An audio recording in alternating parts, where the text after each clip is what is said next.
Hello दोस्तों, welcome our YouTube channel. आज हम लोग स्पोकन इंग्लिश सीखने के लिए मोस्ट इम्पॉर्टेंट टॉपिक टेंस, जिसके बिना इंग्लिश सीखना अधूरा है।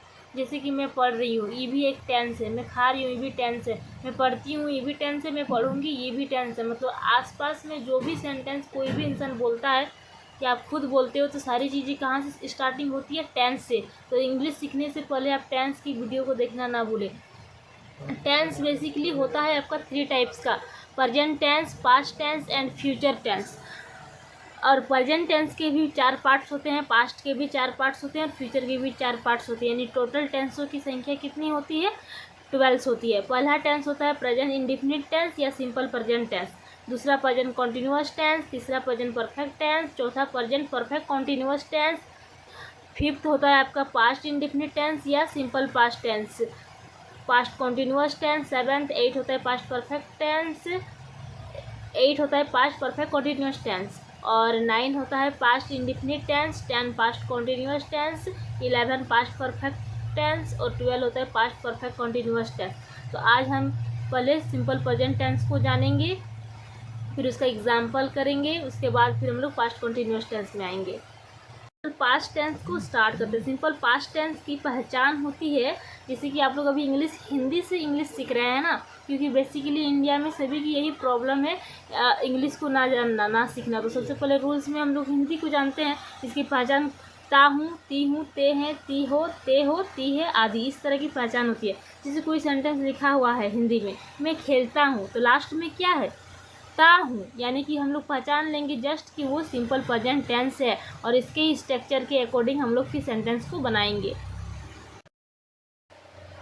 जैसे कि इसमें भी एफर्मेटिव होता है, नेगेटिव होता है और इंट्रोगेटिव होता है, फिर WH वर्ड होता है। तो एफर्मेटिव सेंटेंस को हम लोग कैसे पहचानेंगे? जो सिंपल सिंपल लिखा हुआ रहता है, जैसे वो स्कूल जाता है, ही गोज़ टू स्कूल। आप यहाँ एक क्वेश्चन उठता है कि किसके साथ ES लगेगा और किसके साथ ES नहीं लगेगा। तो जैसे कि फर्स्ट फॉर्म होता है, उसमें S रहता है, और वर्ब का फिफ्थ फॉर्म में ES लगता है। तो ES ही, सी, इट और सिंगुलर नाम के साथ S या ES लगेगा, बाकी के साथ नहीं लगेगा। जैसे कि वो स्कूल जाता है, तो हम लोग अभी बताएं कि लास्ट में ताहे रहेगा, यानी कि वो सिंपल प्रेजेंट टेंस है, he goes to school.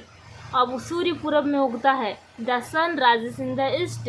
Rajesh Delhi में रहता है, राजेश लिव्स इन दिल्ली।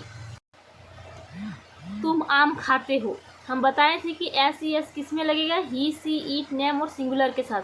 तो यू तो ही, सी, ईट, नेम सिंगुलर में से तो नहीं आता है, इसीलिए ईट में S नहीं लगा। You eat a mango. Ram आम खाता है, फिर राम आ गया नेम में, तो फिर ईट्स के साथ ईट में S लगा, राम ईट्स अ मैंगो। हम क्रिकेट खेलते हैं, वी प्ले क्रिकेट। तुम पत्र लिखते हो, you write a letter. Sentence negative. Negative का रूल होता है सब्जेक्ट प्लस डू या does plus not plus verb plus object. तो सब्जेक्ट क्या क्या होगा? या तो आई, यू, वी, दे, या तो ही, सी, इट, या कोई नेम। तो अगर आई, वी रह गया, तो उसमें हम लोग डू प्लस नॉट यानी कि डोंट का यूज़ करेंगे, और उसके साथ वर्ब क्या आ जाएगा? वर्ब वन, वर्ब का फर्स्ट फॉर्म। और ही, सी, इट रहा, तो उसके साथ हम लोग यूज़ करेंगे डज नॉट, जिसको हम लोग डजंट बोलते हैं। उसके साथ वर्ब का V1 ही यूज़ होता है, इसलिए इसका स्ट्रक्चर ही होता है subject plus verb, subject plus do या does plus verb one plus object. तो affirmative to negative, you want coffee, तुम्हें कॉफ़ी चाहती हो, तो इसका हो जाएगा negative, you don't want coffee, तुम कॉफ़ी नहीं चाहती हो। तो अब हम एफर्मेटिव में ही वांट्स कॉफ़ी, वह कॉफ़ी चाहता है, तो इसका नेगेटिव क्या बन जाएगा? He does not want coffee, वो कॉफ़ी नहीं चाहता है। इंट्रोगेटिव सेंटेंसेस, इसका स्ट्रक्चर्स होगा डू या does plus subject plus verb one plus object. यहाँ सेंटेंस है, क्या मैं पढ़ता हूँ? Do I read. क्या हम लोग क्रिकेट खेलते हैं? Do we play cricket. क्या तुम व्याकरण सीखते हो? Do you learn grammar.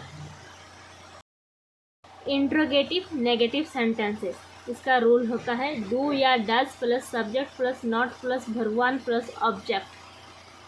और इसी में और एक आता है आपका WH वर्ड वाला, WH वर्ड प्लस डू या does plus subject plus not plus verb one plus object. क्या मैं खाना नहीं खाता हूँ? Do I not eat the food. Do I not eat the food, क्या वो गरीबों की मदद नहीं करता? Does he not help the poor. Does he not help the poor. और अगर यहीं पे आ जाता कि तुम कहाँ रहते हो, तो कहाँ एक WH वर्ड होता है, तो where do you live, where do you live.